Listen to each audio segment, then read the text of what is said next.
আমার নাম সুচিতা গোস্বামী। আজকে যে টপিকটা নিয়ে আলোচনা করব সেটা একটু ইন্টারেস্টিং টপিক। সেটার নাম হচ্ছে ফ্রেজেস অ্যান্ড ক্লজেস। ঠিক আছে, নাম হচ্ছে কি ফ্রেজ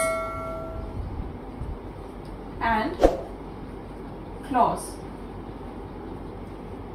দুটো এখানে টার্ম আছে, একটা আছে ফ্রেজ আর একটা আছে ক্লজ। ঠিক আছে, যখন আমাদের এই টপিকটা আমরা পড়াশোনা করব তখন প্রথমে আমাদেরকে জানতে হবে দুটো টপিকের মানে কি।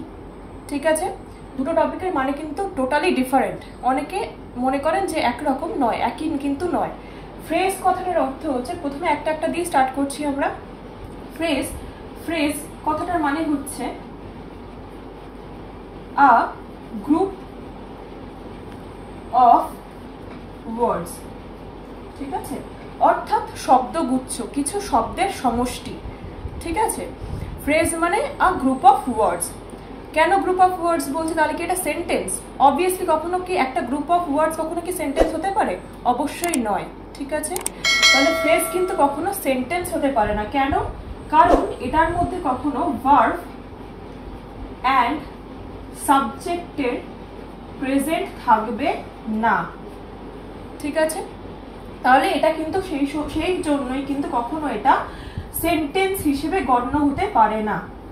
এটা কিন্তু সেন্টেন্স নয়, জাস্ট গ্রুপ অফ ওয়ার্ডস যেটা ইউজ করা হয় as a part of speech, আর কিচ্ছু নয়। ঠিক আছে, ফর এক্সাম্পল দিলে ব্যাপারটা আরো ক্লিয়ার হবে। কিরকম? একটা এক্সাম্পল দিই, আ কাপ অফ টি। বলি না, it is not my cup of tea. আমরা এই কথাটা বলি তো, খুব বলি যে এটা আমার কাজের মধ্যে নয় বা সাধ্য নয়, তাই তো? এই কথাটা বলি তো। তাহলে এই যে আ কাপ অফ টি, এই কথাটা কিন্তু ফ্রেজ। দেখো এখানে আ কাপ অফ টি এর মধ্যে কিন্তু না আছে কোনো ভার্ব, না আছে সাবজেক্টের প্রেজেন্স। আছে কি? কিন্তু কিছু নেই। যখন ফ্রেজের মধ্যে, তাহলে ফ্রেজটা আমরা বুঝলাম, ফ্রেজ হচ্ছে এমন কিছু শব্দগুচ্ছ যার মধ্যে কিন্তু না আছে ভার্ব, না আছে সাবজেক্টের presence, just it is used as a group of words. এটাই হচ্ছে ফ্রেজ। বোঝা গেছে? তাহলে এটা কিন্তু কখনোই সেন্টেন্সের পার্ট হতে পারে না। ফ্রেজ এইটুকুনি বুঝলেই এনাফ। ঠিক আছে, এরপর আসছে ক্লজ। তাহলে এরপরে আমরা যখন সাম আপ করবো ব্যাপারটা নিয়ে, তখন কিন্তু আমরা বুঝে যাবো যে ফ্রেজ আর ক্লজের মধ্যে ডিফারেন্সটা কোথায়। ঠিক আছে, এরপরে আসছি ক্লজ। তাহলে ফ্রেজ আমরা কিছুটা বুঝতে পেরেছি, এরপরে ক্লজে আসছি। ক্লজ তাহলে কি হবে? ক্লজ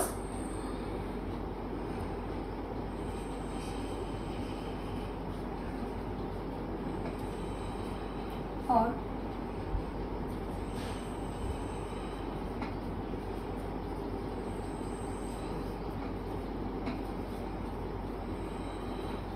কি লিখলাম? Clause is a forming or smaller part of big sentence. অর্থাৎ কোনো একটা বড় সেন্টেন্স, ধরো আমি একটা খুব বড় সেন্টেন্স নিলাম, ঠিক আছে, সেই সেন্টেন্সের একটা ছোট পার্ট হচ্ছে কি? ক্লজ। তাহলে ক্লজটা কি? ক্লজটা কিন্তু সেন্টেন্স। ঠিক আছে, ক্লজটা কি? ক্লজটা সেন্টেন্স। ফ্রেজ কিন্তু সেন্টেন্স নয়, এটা মাথায় রাখতে হবে আমাদেরকে। ক্লজ হচ্ছে সেন্টেন্স, একটা বড় সেন্টেন্সের ছোট্ট একটা পার্ট বা সেন্টেন্সকে বলা হয়ে থাকে ক্লজ। ঠিক আছে, তাহলে ক্লজ কিন্তু সেন্টেন্স হিসেবে ব্যবহৃত হতে পারে। ঠিক আছে, যেমন এখানে আমি সেন্টেন্স লিখে ক্রস করে দিয়েছিলাম, অর্থাৎ ফ্রেজ সেন্টেন্স নয়, কিন্তু ক্লজ কিন্তু সেন্টেন্স। কেন? কারণ এর মধ্যে ভার্ব অ্যান্ড সাবজেক্টের প্রেজেন্ট থাকবে, অ্যান্ড সাবজেক্টের প্রেজেন্স কিন্তু থাকবেই। ঠিক আছে, এখানে কিন্তু প্রেজেন্স থাকবে। এখানে আমি দেখো ক্রস করে দিয়েছি, এখানে কিন্তু ভার্ব আর সাবজেক্টের প্রেজেন্স থাকে না। ক্লজে কিন্তু ভার্ব আর সাবজেক্টের প্রেজেন্স থাকে। আমি ফ্রেজের একটা জাস্ট গ্রুপ অফ ওয়ার্ডস বলেছি, এটা কিন্তু গ্রুপ অফ ওয়ার্ডস নয়, এটা কিন্তু সেন্টেন্সেরই একটা ছোট পার্ট। কিরকম? একটা এক্সাম্পল দিই, as he is ill he cannot attend the meeting. As he is ill, he cannot attend the meeting. যেহেতু তার শরীরটা খারাপ, সে মিটিংটা অ্যাটেন্ড করতে পারেনি, বা পারে না। ঠিক আছে, এখানে কুড নটও দেওয়া আছে, যদি পাস্টে হতো তাহলে কুড নট দিয়ে দিতাম আমরা। যাই হোক, মেন এখানে কথাটা কি? ক্লজ কি? দেখো এখানে কিন্তু আমি কি বললাম, clause is a part of sentence, ঠিক আছে। As he is ill he cannot attend the meeting, দুটো কিন্তু দেখো, দুটো কিন্তু সেন্টেন্সের ডিভিশন আছে, ঠিক আছে। এই যে দেখো, এই ফার্স্ট যে সেন্টেন্সটা সেটা কিন্তু ডিপেন্ড করছে এই সেকেন্ড সেন্টেন্সটার উপরে।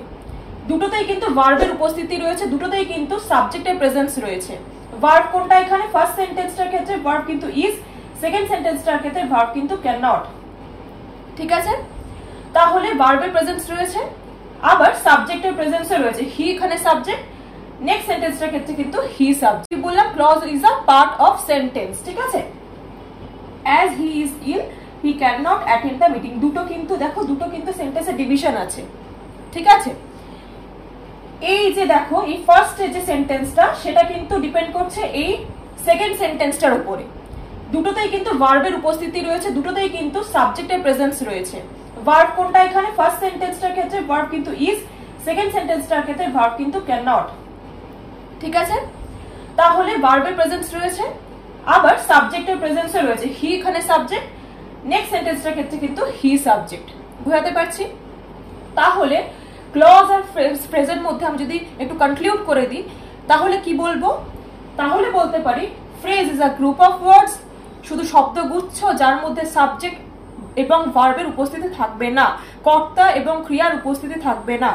কিন্তু clause is a smaller part of a big sentence, ঠিক আছে, একটা সেন্টেন্সেরই ছোট পার্ট, ঠিক আছে। এটা সেন্টেন্স হিসেবে ব্যবহৃত হতে পারে, যখন কোনো কিছু বলছি আমি সেন্টেন্স হিসেবে ব্যবহৃত হতে পারে, তার মানে ওর মধ্যে কিন্তু ভার্ব এবং সাবজেক্টের প্রেজেন্স থাকবেই, অর্থাৎ কর্তা এবং ক্রিয়ার প্রেজেন্স থাকবেই, ঠিক আছে। তাই জন্য ক্লজের কিন্তু উপস্থিতিতে আমরা দেখতে পাচ্ছি যে ভার্ব এবং সাবজেক্টের প্রেজেন্স আছে, কিন্তু ফ্রেজে কিন্তু সেটা নেই, ঠিক আছে। এখানে আমরা এক্সাম্পলের মাধ্যমে সেটা দেখলাম, বোঝা গেছে? ওকে, এরপরে আসছি,